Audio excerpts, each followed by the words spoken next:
মা এটা কি হইলো? বাচ্চা হয়ে গেলে তো ভাইজান ওরা ছাড়বো না। এখন কি করবা? তাছাড়ের মাত্রা এখন বাড়াই দিতে খুব ঢং হইছে। হ্যাঁ, আর এত ঢং করার লাগবো না। যাও এবার যাই উঠানটা ঝাড়ু দাও, দাও ধরো। মা আর আমার বোন তোমার যে সেবা যত্নটা করে এটা তো ইতিহাস।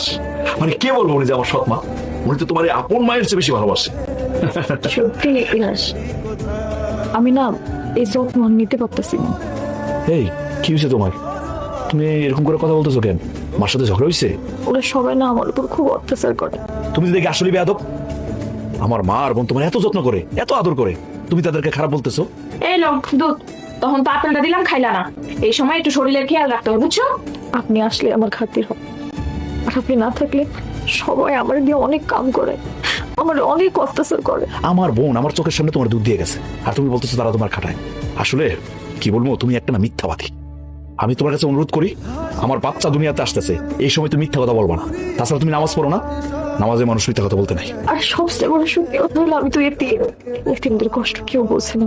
তোমার একটা কথা বলো তো আমারে, আমি কোন দিক দিয়ে তোমার অসুখী রাখছি?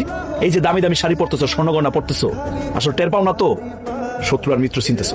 বৌমার এই অবস্থায় তোর এই সময় বাড়ির বাইরে যাওয়াটা কি করবি? ঢাকা থেকে চিটাঙ্গে মাল কিনলে সস্তায় কিনা যায়, সেই কারণে সিদ্ধান্ত নিয়েছি এবার চিটাঙ্গে যাবো, কয়েকদিন থাকবো।